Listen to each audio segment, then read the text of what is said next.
Hey y'all, I hope y'all can hear me. I've got kids in the background, so you're gonna hear a lot of jumping and bouncing. They're right there. They're right there in the living room, so I know where they're at. We're just right here. Um, the Bucks County Four. I'm sorry, the last video flipped. I did not know it flipped until somebody left me a comment. I'm so sorry about that.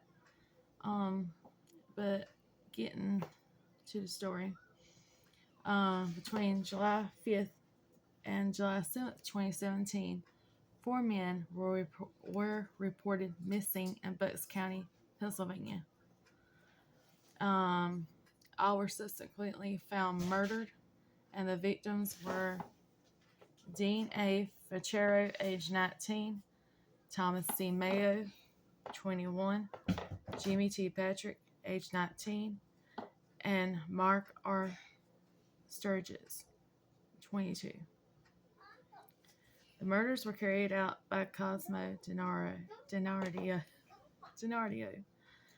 and Sean Michael Kratz, both aged 20 at the time of the murders, and the four victims were murdered in three separate incidences, each after DiNardo arranged to sell them marijuana. Now, the disappearances began on July the 5th, 2017, when Patrick, being the first of the men to vanish 2 days later on July 7th, Mayo, Facero, and Sturgis were also reported missing. Each of the four men were reported to be murdered the same day they went missing. Like I said, if you hear Daniel screaming in the background, he's right there. He's fine. Jimmy Treo Patrick was a rising sophomore, majoring in business at Loyola University in Maryland.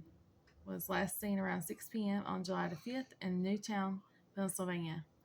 He failed to show up for work the next day, and Patrick met Gennaro that night to buy 4 pounds of marijuana, at which time Gennaro shot him and then used a backhoe to bury his body. Dean A. Facero was last seen 6:30 p.m. on July the 7th, being picked up by an unidentified person, possibly Gennaro or Kratz. His remains were found on July the 12th, 2017, in a common grave in Salisbury Township farm owned by Gennaro's parents. Along with the remains of Mark Sturgis and Thomas Mayo, Facero's body was the first to be identified. Facero and Gennaro had a good relationship, and Gennaro saying that they were like cousins.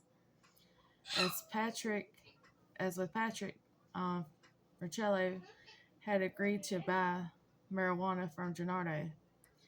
This was the first murder in which Kratz was involved. The two men both repeatedly shot Francello, and his body was placed in a metal oil tank that had been converted into a pork roaster. Mark R. Sturgis went to meet his friend Thomas C. Mayo at around 6 p.m. on July the 7th. Both men worked for Sturgis' father's construction company. The two did not show up for work, and the calls to their cell phones went directly to voicemail. Gennaro went to Sturgis and Mayo's.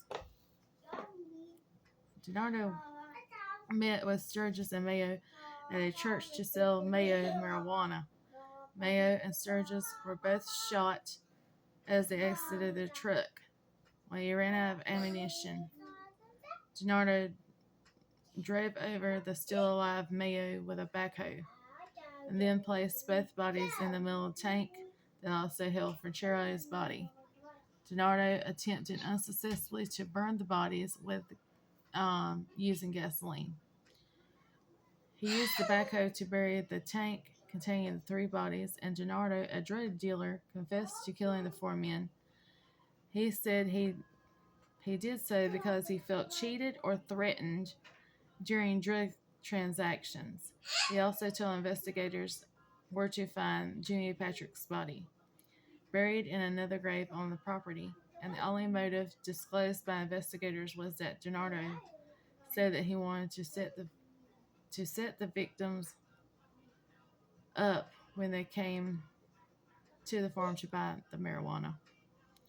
On the afternoon of July the 8th, authorities tracked Francello's cell phone to a 90-acre farm, the Salisbury Township, owned by DiNardo's parents, Antonio and Sandra DiNardo, who also owned a construction and concrete company.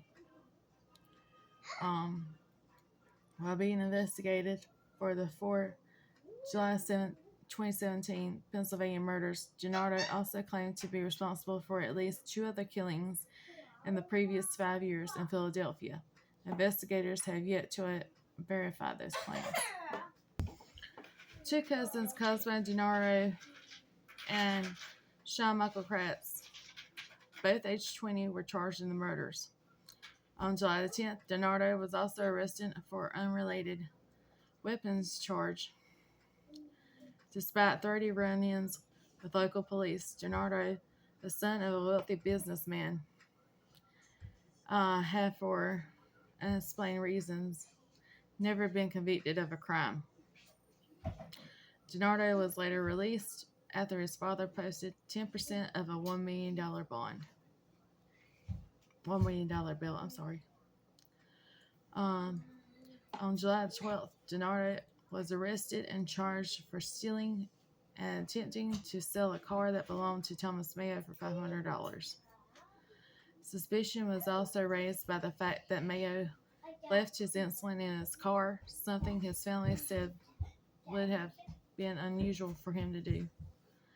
His bail was set at $5 million. The next day, DiNardo confessed to the murder of the 4 men. In exchange for his confession, prosecutors stated that they would not seek the death penalty.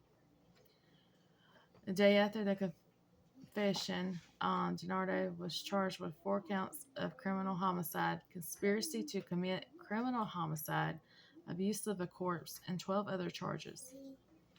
On July 14th, Sean Michael Kratz was also charged with 3 counts of criminal homicide, conspiracy to commit criminal homicide, abuse of a corpse, and 2 other charges. Like DiNardo, Kratz had a criminal history of burglary, breaking in, conspiracy, criminal trespassing, theft, and receiving stolen property, and criminal mischief. On May the 16th, 2018, DiNardo pleaded guilty to 4 counts of murder and was sentenced to 4 consecutive life sentences without the possibility of parole. Later that day, Kratz rejected a plea deal for 118 years without the possibility of parole after serving 59 years. His trial was scheduled for 2019, and on November the 15th, 2019, Kratz was convicted of 1st and 2nd degree murder in the death of Dean Francello and voluntary manslaughter in the deaths of Tom Mayo and Mark Sturgis, and was later sentenced to life in prison without the possibility of parole.